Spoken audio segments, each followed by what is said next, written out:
My name is Marcela, and I will be reading all my notes just so I am precise to outline directly the points that matter at this stage. Furthermore, I'd like to outline that the transcript of this recording, including my email address, will be available on my website, easteuropeanarts.com, under the tab blog, where I will be including the information on literature. I have used together all the relevant information, including the link from the Courtauld Institute of Art under the Courtauld books online titled East Central European Modernism in 1918 to 1956. If anyone's interested, it is free and easy to access because Courtauld is amazing, and it is a final destination for anyone who wishes to embark on becoming an art historian.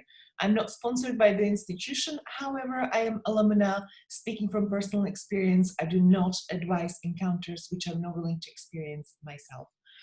Let's look at together through the East European lens. I'm placing you into timeline of 1900s to 1939. The arts scene in Germany and Russia was equal to art historical acknowledgement of Paris in France, the genesis of modern aesthetics. But what do we know about the modernism of East Central Europe, and why is our knowledge much more marginal today in comparison of half century ago? Before I move on to art, let's explain the term Central Europe. By center, historians generally refer to an area shared for thousands of years with Hungarian, German tribes, and Slavs.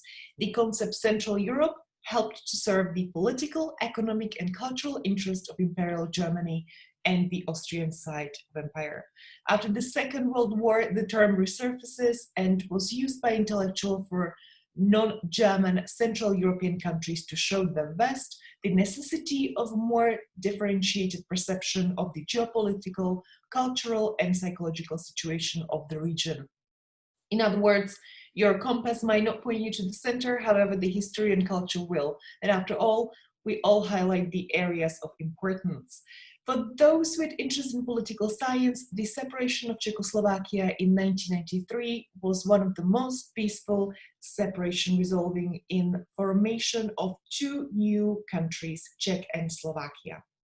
Some of art historians argue that the greatest limitation for Western public in general is an ignorance of historical, political, and social conditions to which the respective modern art movements were as a creative response. One has to consider connection between national identity and creative diversity for artists of each individual country. The link between East and West evolved in visual borrowing. Consider East European artists using West as visual repertoire or inspiration, if you will, for a solution to the search of form. In order to educate oneself in art history, one has to have the access to relevant literature, which sadly were limited, for example, to explain development of Czechoslovakia, Hungary, Poland, and Romania. It is only recent that exhibition catalogs and scholarly journals in the region have begun to function bilingually, including English translation, other than just a marginal English edit of summary that was available before. Secondly, there are subtle tendencies in our expression that take away from the East European credit. For example, consider the German expressionism. Pointed by Bab, he rightly asks, shouldn't we rather say expressionism in German cities, as this terminology correctly suggests that the artistic practices were exchanged and shared between different cultural communities, which they were. Otherwise, this art historical labeling, the German expressionism, excludes artists coming from all over the northern, western, East Central Europe, but also Japan and America in 1920s. Now, this period in Germany was and is considered as incredibly progressive art world, but it was never purely just German. To address isms, art movements is something I'll touch upon marginally to explain what I mean by visual borrowing. It is worth mentioning that the usage of those terms, isms, was still inconsistent, practically new trend at that time. For example, Polish artists may have seen first Cubist paintings in Paris as early as the beginning of 1910, still only within the limited circle of artists representing more of a general idea of modernity rather than a concrete artistic practice. We know that Picasso is proclaimed by scholars as first and only inventor of Cubism, the movement or base, if you will, for the modernist development of art. In Poland, modern art began with Formism. The romantic expressionism planted tendencies for expressionism appearing in journal in 1917. We see emergence of hybrid of Cubo expressionism, and in 1918 we see the birth of Polish futurism. These were the Polish artists coming from Russia, implementing their tendencies with sudden end of this movement in 1923. New provocation in 1924 is set by Dada, which originated in Zurich. What I'm trying to convey again is that artistic practices were exchanged and continuously shared between different cultural communities, which is visible in aesthetic comparison. But this spirit of sharing is very much deeply rooted in our cultural tendencies.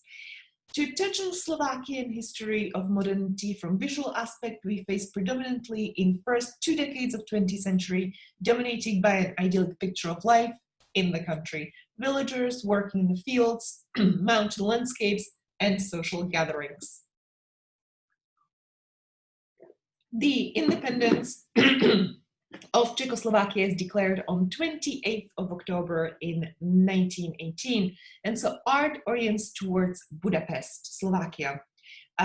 The city Košice turns into artistic center of European importance, and that is seen under the roof of East Slovak Museum that mounted over 100 exhibitions in 1920s.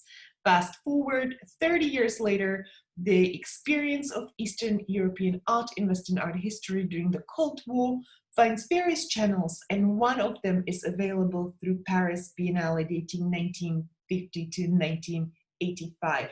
In general, the young artists were attached to their individual histories and their cultural imprint, and that still remains. Artists at that time of modernism didn't consider themselves as East European in interwar or Cold War period. What is more than that, they tried to avoid such labeling altogether. This sense of individual nationalism was very strong.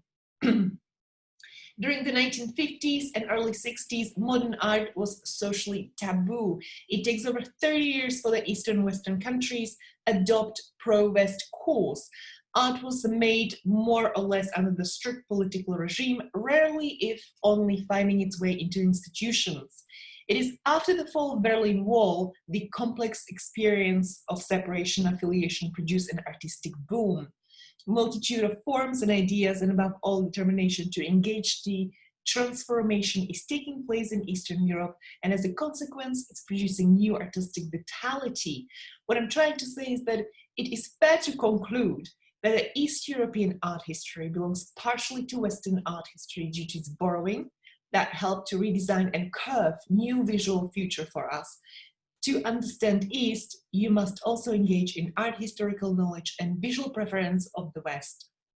The East merged their meaning and visual preference with pre-existing inspiration of the West. But do look at its history. It is time to invite new current generation of artists on much more broader scale.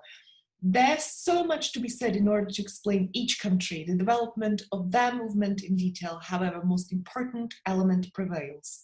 The art was made because of artists' pure need and desire to change things, to be visually part of the conversation, whether they endure suffering, injustice, or times of relief. What you are looking at this region is visual truth, what really happened, and the times were tough and artists had a lot to say, but governments were to shut down any attempt of artistic freedom by imprisonment and direct execution. To be an artist and speak your truth meant at times to fear. Ask yourself, would you be an artist under such conditions? The game of art market manipulation did not exist, and Ilya Kabakov was secretly exhibiting in prison cell. These were his walls of artistic freedom. Recently, everybody had a little taste what it's like to be told by your government what to do. Back then, these conditions were social norm. In comparison to the West, the market was always present, favored good artists with opportunities, and helped them to build a sport, their status. And that is also why many East European artists, writers, actors left. But we mustn't forget the ones that stayed.